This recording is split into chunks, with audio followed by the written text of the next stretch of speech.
Hi guys, ये है nothing phone 1 और इसको यूज करते हुए मेरे को 15 दिन हो चुके हैं। एंड ट्रस्ट मी गाइस, मैंने ऐसा फोन आज तक यूज नहीं किया है। अब विश्वास नहीं करोगे, ये फोन जो है कैमरा, डिस्प्ले, बैटरी, हर एक डिपार्टमेंट में कोई ना तो कोई इफ एंड बट लेकर आता है। सच में फोन जो है फुल ऑफ कंडीशंस है। स्टिल ये मैं कह सकता हूं कि ये फोन एक्चुअली में अच्छा है। आई नो कंफ्यूजिंग लग रहा होगा, मैं आप लोग को जब पूरा एक्सपीरियंस बताऊंगा ना अपना, आपको सारी चीजें क्लियर हो जाएगी कि ये फोन आपके लिए है या फिर नहीं। स्टार्ट करने से पहले बता दो, मेरा नाम है संचित, चैनल का नाम है टेक बार। मैं ऐसे वीडियोस बनाता रहता हूं, सब्सक्राइब कर लो, साथ में बेल आइकन जरूर प्रेस कर लेना। सबसे पहले डिजाइन का एक्सपीरियंस शेयर करता हूं। अब मैं आपको बताना चाहूंगा कि ये phone no doubt durable phone में से एक है। इसके पीछे रीजन है, अभी हमारी पूरी टीम जो है जिम कॉर्बेट घूमने गई थी और वहां पर जो है बहुत सारे स्टोन्स थे और उनके ऊपर ये फोन गिर गया था, लाइक स्लाइड हो गया था। स्टिल सिर्फ एक डेंट आया है और वो भी अगर मैं एक्सप्लेन करूं, थोड़ा सा पेंट उतरा है। फोन के फ्रंट में स्क्रैचेस जरूर है, बट यहाँ पर जो है स्क्रीन गार्ड लगा हुआ है, बट मुझे बैक पे या फिर फ्रेम पे अभी तक कोई स्क्रैच नहीं मिला है, जो कि रफली यूसेज ही थी। आई मीन मैंने इसको बिना केस के यूज किया तब ऐसा है। और जो मैंने अनबॉक्सिंग वीडियो में आप लोग को बताया था ना कि ये आईफोन की डिजाइन लैंग्वेज फॉलो करता है, नो डाउट ये फील होती है। और इस चक्कर में भाई ये बहुत प्रीमियम प्रोडक्ट में से एक लगता है। ट्रस्ट मी, पूरे टाइम मुझे ऐसा लगा है कि मैं कंफर्टेबल और एक प्रीमियम फोन यूज कर रहा था। अगर मैं इससे कंफर्ट और एक्सप्लेन करना चाहूँ ना, तो इस फोन के जो राउंडेड कॉर्नर्स है इसको बहुत हेल्प करते हैं। लाइक सच में इसमें ग्रिप प्रोवाइड होती है जब आप लॉन्ग आवर्स के लिए चैट करते हो अपने फोन में। इनफैक्ट मैंने चैट काफी देर तक की भी है इस फोन में, स्टिल मेरे हाथ में सच कोई पेन फील नहीं हुआ मुझे। और मैंने आप लोग को बताया था इस फोन में ना फेस अनलॉक है, जो कि मास्क के साथ भी खुलता है। और जब मैंने इसको लंबे समय के लिए टेस्ट किया ना, तो मैंने फील किया है इसके फेस अनलॉक को बहुत लाइट चाहिए होती है, और अगर आपने मास्क लगा रखा है तो कई बार मिस भी हो जाता है। तो लाइक ये फीचर ओके था, मतलब मैंने पर्सनली यूज नहीं किया। इसका फिंगरप्रिंट्स के अंदर मुझे ज्यादा पसंद आया, वो ज्यादा रिलायबल है। एक और बात कहनी पड़ेगी कि नथिंग ने ना हैप्टिक्स बहुत अच्छे डाले हैं, लाइक वो फीडबैक अच्छा था। एक और बात बताता हूँ, इसका वाईफाई वैसे बहुत सही है, मेरे को कोई दिक्कत नहीं है, बट मैंने नोटिस किया कि कभी कभी मेरा वाईफाई जो है सडनली डिस्कनेक्ट हो जाता है, फिर ड्रॉप्स मेरे को देखने को मिले। मे बी ये बग हो सकता है। और एक और मैंने ह्यूज प्रॉब्लम फेस करी है इस फोन के साथ, वो है इसकी माइक क्वालिटी। देखो, मैंने आपको पहले ही बताया था कि इसकी माइक क्वालिटी अच्छी नहीं है। इस चीज को लेकर मैं डबल श्योर हुआ जब मैं वीडियो कॉल कर रहा था अपने फ्रेंड के साथ। उसकी शिकायत ही ये थी कि भाई आपकी आवाज अच्छे से नहीं आ रही है। तो आई थिंक इनको जो है अपना माइक इंप्रूव करना ही पड़ेगा। हाँ, नेटवर्क्स की बात करूं तो मैंने न्यू दिल्ली में वी यूज करा है। इनफैक्ट जिम कॉर्बेट भी हम गए थे, मुझे ऐसा तो कोई प्रॉब्लम फेस नहीं हुई। और अब फाइनली बात करते हैं ग्लिफ इंटरफेस के बारे में। जो इसके बैक पैनल में लाइट्स है ना, ये एक्चुअली में यूजफुल है या फिर नहीं, इसका जवाब थोड़ा सा कॉम्प्लिकेटेड है। मतलब इस फोन में एक फीचर है कि अगर आप इसको उल्टा रखोगे ना, तो ये डीएनडी में चला जाएगा और आपको जो है थोड़ी सी नोटिफिकेशन भी मिलेगी ऐसे। नो डाउट इस फीचर ने मेरे को फोर्स किया कि मैं फोन को उल्टा रखूं, जिससे मेरे को नोटिफिकेशन इस ग्लिफ इंटरफेस के थ्रू पता लगती रहे। बट यहाँ पर एक बहुत बड़ा कैच है, धीरे धीरे मुझे ऐसा फील हुआ कि पूरे फोन में ऐसे लाइट जल रही है ना, ये डिस्ट्रैक्टिंग है। काफी बार ऐसा हुआ है कि मैं अपने पार्टनर के साथ बैठ के जो हूँ कॉन्वर्सेशन कर रहा हूँ और इसमें जो है लाइट जलती है और कॉन्वर्सेशन ब्रेक हो जाती है। इनफैक्ट सेम चीज मैं मीटिंग के बारे में बोलना चाहूंगा, काफी ज्यादा डिस्ट्रैक्टिंग तो है। तो कुछ प्रोफेशनल लोगों को हो सकता है कि रियल लाइफ यूसेज के अंदर थोड़ी सी दिक्कत आए। फिर इस चीज को एक्चुअली मुझे सॉल्व करना पड़ा। फिर मैंने जो है यहाँ पर एक छोटी सी लाइट ऑन कर दी। कस्टमाइज कर सकते हैं हम सेटिंग में कि जितनी बार भी नोटिफिकेशन आए, ये छोटी वाली लाइट चले। इन शॉर्ट बाकी सारी लाइट्स मैंने टर्न ऑफ कर दी। लेकिन यहां पर भी एक दिक्कत है कि जब जब हम फोन को उल्टा रखते हैं यार, सारी लाइट्स जलती है। आई विश ये चीज भी थोड़ी सी सॉल्व हो। आई मीन हमारे पास ऑप्शन होना चाहिए कि भाई डीएनडी के टाइम पे पूरी लाइटें ना जले। तो हाँ, मेरे एक्सपीरियंस के हिसाब से आंसर तो ये है कि ये पूरी ग्लिफ लाइटिंग इतनी यूजफुल नहीं है। शायद से मैं इसको फ्यूचर में तब यूज करूं जब मेरे को ऑप्शन मिल जाए इनको कस्टमाइज करने का, कि व्हाट्सएप के लिए आधी लाइट जले लाइक ऊपर वाली, या फिर इंस्टाग्राम के लिए कोई और लाइट जले। ऐसे कस्टमाइजेशन आ गए तो शायद से मैं यूज और कर लूं। और हाँ, इस लाइट से रिलेटेड एक और बात हुई थी। मैं जो हूँ लाइक ड्राइव कर रहा था और यहाँ पर जो है फुल लाइट वाली नोटिफिकेशन आई। सच में बहुत डिस्ट्रैक्टिंग होता है यार। रोड पे से ध्यान हट के सीधा फोन पे चला गया था। इस लाइट का ना सिर्फ एक ही यूज है, मैक्रो फोटोग्राफी। वो भी आप कभी कभी करोगे शायद। लेकिन एक और बात बताता हूँ, वैसे ना बहुत सब्जेक्टिव होती है, मतलब समझ लो टेस्ट डिपेंडेंट। बट इसकी जो नोटिफिकेशन है, फर्स्ट टाइम में मुझे बहुत फ्यूचरिस्टिक लाइक रोबोटिक्स ही लगी। फिर धीरे धीरे जो है सच में वो इरिटेटिंग पार्ट बन गया। सबसे कम इरिटेटिंग जो नोटिफिकेशन साउंड थी ना, वो मैंने सेट की हुई है, और वो भी थोड़ी सी इरिटेटिंग तो देखो है। ऐसा लग रहा है हार्ट बीट की साउंड है, इंसान मरने वाला है। और काफी लोग मेरे से पूछ रहे थे कि ये जो एलईडीज पीछे चलती है, क्या ये बैटरी ज्यादा यूज करती है? मेरे हिसाब से तो बहुत कम करती है। और यहीं से मैं आपको बैटरी एक्सपीरियंस अपना बताता हूं। मुझे बिल्कुल नहीं लगा था कि 4500 mAh की बैटरी इनफ रहेगी। जो इस फोन की एफिशिएंसी है वो एक्चुअली में अच्छी तो है, क्योंकि पूरे दिन का बैटरी बैकअप आराम से मिल गया मेरे को। और इस फुल डे यूसेज के अंदर जो है मीडियम टू हैवी यूसेज थी, मतलब कि बहुत ज्यादा फोटोज वगैरह हम खींच रहे थे और बहुत ज्यादा वीडियोज वगैरह, गाने वगैरह जो चलते हैं, तो वो सब हो रहा था। और अगर स्क्रीन ऑन टाइम की बात करूं तो ऑलमोस्ट 6 आवर्स से टच करने वाला था, जो कि अच्छे स्टैंडर्ड गैजेट्स है। एक इंटरेस्टिंग बात बताता हूं, अगर इस फोन की ऑलवेज ऑन डिस्प्ले ऑफ है तो आइडल ड्रेन जो है 3% का रहता है, जो कि एक एफिशिएंट नंबर है। इनफैक्ट जैसे ही आप ऑलवेज ऑन डिस्प्ले ऑन करते हो तो भाई वो बहुत बुरा नंबर है, 10% का यहाँ पर बैटरी लॉस मिल जाता है सिर्फ रात में। इन दिनों में ना मैं 65 वॉट चार्जिंग ज्यादातर एंड्रॉइड फोन में यूज कर रहा था, इसमें मैंने मिस किया, बट 33 वॉट चार्जिंग भी लाइक मेरे को ओके लगी, क्योंकि रात को फोन चार्ज लगाना पड़ता था ना, तो मेरे को एज सच कोई लाइक मेजर मतलब इशू नहीं है। और हाँ, मैं किसी भी फोन के अंदर जो रिवर्स वायरलेस चार्जिंग या वायरलेस चार्जिंग यूज नहीं करता, तो मैंने इसमें भी नहीं किया। अब डिस्प्ले की बात करते हैं। जब मैंने पहली बार इस फोन की डिस्प्ले को देखा था, मुझे लगा बहुत अच्छी डिस्प्ले है, बट एक्चुअली में रियल लाइफ यूसेज के अंदर कुछ और स्टोरी निकलती है। सबसे पहले मैं कलर एक्यूरेसी को लाइक पॉइंट आउट करना चाहूंगा। जब भी मैं इस फोन से कोई फोटो खींचता हूं ना और इसकी डिस्प्ले में देखता हूं, वो कुछ और दिखती है, और जैसे ही मैं अपने iMac में ट्रांसफर करता हूं फोटोज को, उनके कलर्स कुछ और होते हैं। तो मेरे हिसाब से डिस्प्ले जो है ना बहुत ज्यादा येलो की साइड है, बहुत ज्यादा येलो टिंट दिखता है हर एक चीज के अंदर। कलर एक्यूरेसी तो है ही एक पॉइंट, साथ में मुझे शार्पनेस की भी थोड़ी सी कमी महसूस हुई है। जब मैं द बॉयज देख रहा था लाइक OTT प्लेटफॉर्म्स पे, मुझे थोड़ी सी शार्पनेस की कमी तो महसूस हुई। ऊपर से इन्होंने जो है डिस्प्ले की ब्राइटनेस भी इतनी ज्यादा नहीं दी है। जब हम आउटडोर शूट कर रहे थे ना फोटोज वगैरह, तो मेरे को हर टाइम जो है डिस्प्ले की ब्राइटनेस में कमी फील हो रही थी। हो सकता है कि आपने फोन खरीदा हो तो ये सब चीजें आपने ध्यान में नहीं दी हो, क्योंकि हम मल्टीपल फोन टेस्ट करते हैं, तो भाई मुझे तो ये सब चीजें क्लियरली दिख पा रही थी, बट आउटडोर विजिबिलिटी की प्रॉब्लम ज्यादातर लोग फेस कर रहे हैं। मैं स्ट्रेट अवे कह सकता हूं कि नथिंग जो है डिस्प्ले में और बेटर काम कर सकता था। हाँ, मैं मानता हूं कि कंसिस्टेंट बेजल देना एक अच्छा पॉइंट है, और कहीं ना तो कहीं पैनल भी अच्छा है, बट मुझे ऐसा लगता है कि कुछ चॉइसेस थोड़ी सी लाइक बैकफायर कर गई। वैसे अगर आप खरीदने का प्लान करते हो ना, तो मैं आपको एडवाइस करूंगा डिस्प्ले सेटिंग्स में जाकर ना इसका येलो जो टिंट है उसे खत्म करना, थोड़ा सा लाइक कूल की साइड ले जाना, आपको बेटर फील होगी ये डिस्प्ले। अब बात करते हैं इसके सॉफ्टवेयर एक्सपीरियंस के बारे में, और यहाँ पर जो मैं बहुत ज्यादा फ्रस्ट्रेटेड भी हूँ और साथ में बहुत ज्यादा खुश भी हूँ। अब इसमें मेरे को कोई डाउट नहीं है कि जो इसके अंदर नथिंग OS मिलती है ना, वो फैंटास्टिक UI में से एक है। इन्होंने जो एनिमेशन रखी हुई है ना, मेरे को नहीं पता कैसे बनाई है, बट मेरे हिसाब से एंड्रॉइड वर्ल्ड के अंदर फैंटास्टिक एनिमेशंस में से एक है। जो छोटे छोटे टच है ना, जैसे कि नोटिफिकेशन सेंटर में यहाँ पर हमें वाईफाई, ब्लूटूथ और मोबाइल डाटा सब मिलता है, ये सब चीजें एक्चुअली मुझे बहुत ज्यादा पसंद आई है। एक चीज दिखाता हूँ, अगर मैं फोन को रोटेट करता हूँ ना, तो लेफ्ट साइड में सारे टॉगल्स आते हैं और राइट साइड में नोटिफिकेशन। ये एक्चुअली में एक फंक्शनल ऑप्टिमाइजेशन है। नो डाउट जितना मैंने इस फोन को यूज किया ना, ये सुपर स्मूथ फोनों में से एक है। कमाल की एनिमेशन और ऑप्टिमाइजेशन है यहाँ पर। अब जितनी मैंने इस UI की ब्राइट साइड दिखाई है ना, इतनी डार्क साइड भी है। इतने सारे बग्स मिले हैं मेरे को, 15 से 20 बग्स की लिस्ट तो मैंने क्रिएट की हुई है। एक बग मैं आप लोग को बता दूं जिसने मुझे कुछ ज्यादा ही परेशान किया, लाइक सच में इरिटेट किया है, कि जब मैंने कैमरा ऐप खोली है, भाई इस फोन के मूड के ऊपर है कि उसको नाइट मोड दिखाना है या फिर नहीं।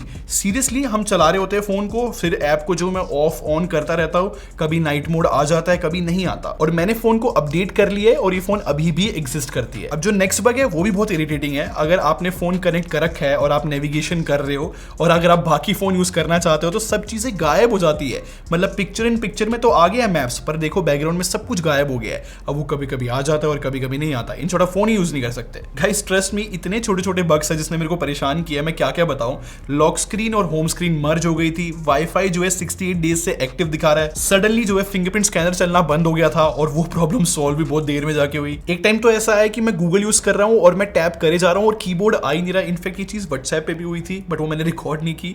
ऐसी छोटी छोटी प्रॉब्लम्स ने परेशान भी बहुत ज्यादा किया है। आई नो ये सुनने में UI बहुत बुरी लग रही होगी, बट एक्चुअली में जैसे कि मैंने स्टार्टिंग बोला था ना, कि ये इरिटेट भी करती है और भाई चलता भी ये फोन बहुत मस्त है। आई नो कॉन्ट्रडिक्शन फील हो रहा होगा, बट ये चीज जो सिर्फ एक्सपीरियंस करने के बाद ही समझ में आ सकती है। इतनी सारी प्रॉब्लम फेस करने के बाद भी मैं एक चीज बता सकता हूं कि ये इतनी ज्यादा फैंटास्टिक UI है, अगर इसकी प्रॉब्लम सॉल्व हो गई ना, तो एंड्रॉइड वर्ल्ड में इससे अच्छी UI भी कोई नहीं है। नो डाउट इस ब्रांड ने जो है ना 70% काम बहुत अच्छा कर दिया है, बट 30% ये जो बग्स बचे हैं ना, ये वो ठीक कर ले तो मेरे हिसाब से ये लोग सच में किंग भी बन सकते हैं, एंड आई मीन इट। और पता है गाइस कंफ्यूजिंग पार्ट क्या है, कि काफी सारे लोग जो है एक भी सॉफ्टवेयर की प्रॉब्लम फेस ही नहीं कर रहे हैं और ना ही कोई क्वालिटी कंट्रोल फेस कर रहे हैं।